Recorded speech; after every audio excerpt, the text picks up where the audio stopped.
Hello, it's Lyndsay Allison back with another video. This one is called How to Stop Wanting to Buy Stuff. This can be a hard one, but with 5 steps, I think I can help.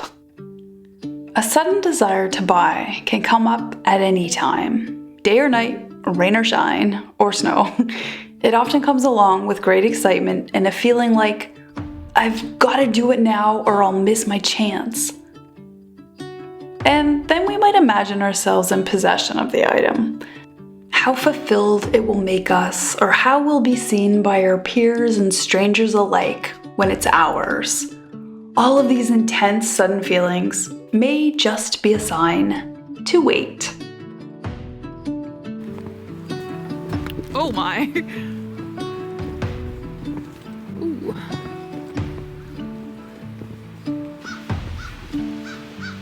Hey, Chris.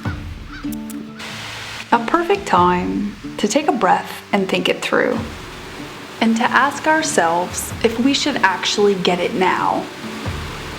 It's likely that the answer is absolutely no.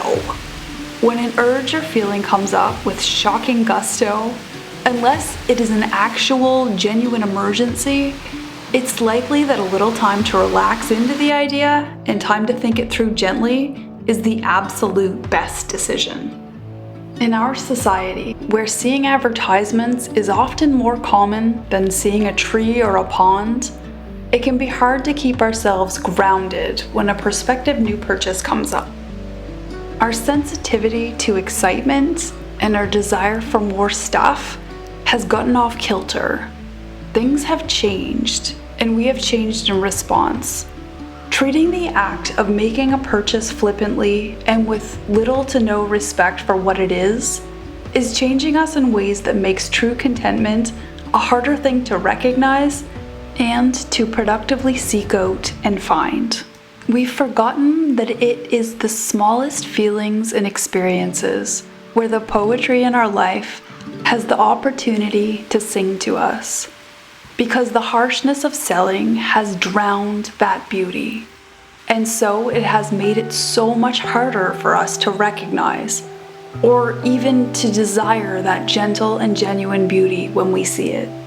And every little thing that we decide to buy, every little extra purchase that we make, not only do they add up, but they change us. They change the way we relate to things and what we expect to get from them. And now, misdirected and confused, we're looking for more within these purchases than they could ever give us. The things that we spend our money on, the things that we let into our home, our space, our mental energy to take from our earnings, what they actually take from us is massive, because they stop us from looking for the inspiration and fulfillment that we deserve in the places that we might be able to find these feelings. And the home and stress level of someone with a tendency towards thoughtless purchases can easily become out of control and overwhelmed. There is no grounding, no anchor, no tether. We deserve peace and space. So here are those 5 steps to calm the fire of a sudden desire to buy. Let's take a breath and get into it. Number 1, put it on the wish list and let it rest there for a bit. When we get that itch to make a new purchase, before you commit to anything, set the idea down. Take the space and the time to let go of any fiery excitement to buy it. When we're fired up, passionate, excited, and ready to go, there is no way that our greater logistical skills are intact or even at the party. They were not invited, and that's just not fair. So before we do anything, let's just set it all down and let ourselves calm down. Give yourself some time between that sudden and uncomfortable itch, and wait some time for your logical mind to put its 2 cents worth into the idea. And it's nice to have a designated amount of time.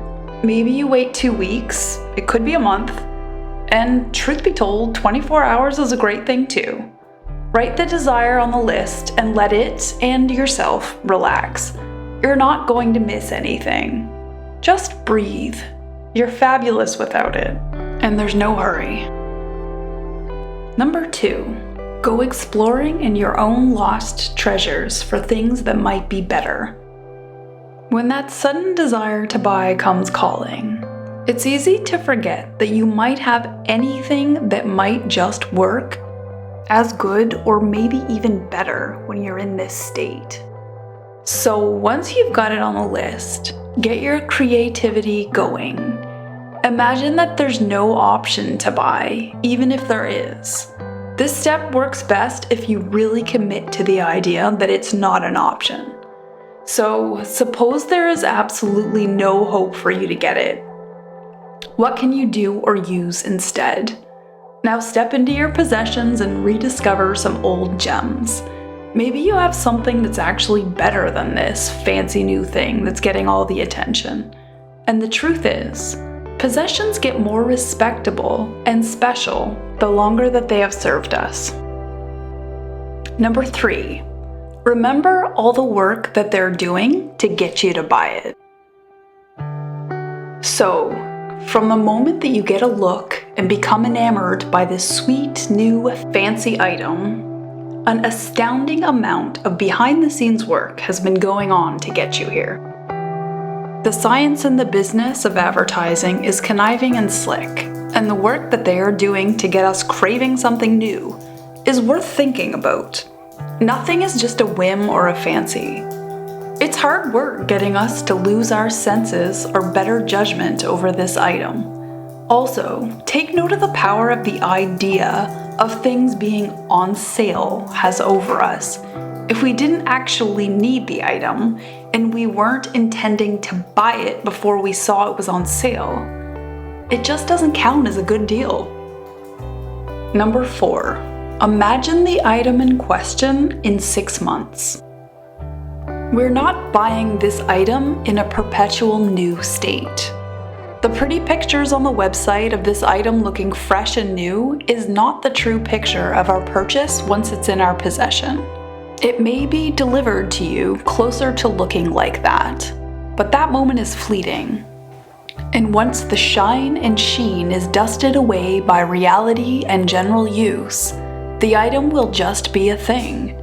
It will take up your space, and hopefully it will be useful after that honeymoon stage fades. But to give yourself a better chance to make a good decision, picture it after a few wears or uses. Remind yourself that it is just a thing before you click buy. Because it's possible that it could just become something that you didn't need, padding a closet and hiding away your treasures. Number 5, if you buy mindfully, you'll have more money for quality items. It's easy to get taken away by the item and by the event of a prospective purchase. It's easy to let it take us. And so we pull the trigger, click the button, make the purchase. And then it's over. It'll be coming in the mail, or it's in the backseat of your car. The decision is made, and maybe it's not quite as perfect as we wanted to believe it might be. And maybe in our present personal buying mentality, we see that as okay.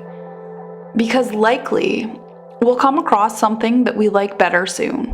Maybe next week, maybe on the weekend, or in a few months. That new thing will be bright and shiny, and it will call to us. But if we change our relationship towards purchases to being a more mindful and thoughtful event, we'll have time and savings to gain. And then, when the time is right, we might just find something that might just be more perfect for us, more beautiful and more appreciated for the effort and the wait. We deserve to be more discerning in regards to what we decide to make our own. We deserve a curated collection of possessions that we have thoughtfully chosen and that can make our life better, and that will last for years.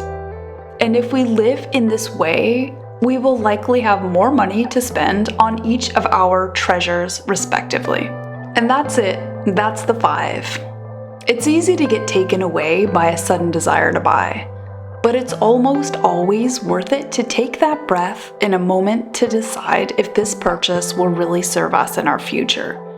To bring something into our life should be considered carefully and with respect for ourselves and for the item in question. Wouldn't things be different if we reversed the level of concern that we have when we're decluttering an item to when we're acquiring an item? Thank you guys so much for listening. Your support means everything to me. Remember to like and subscribe, and I will talk to you guys next week. Thanks. Bye.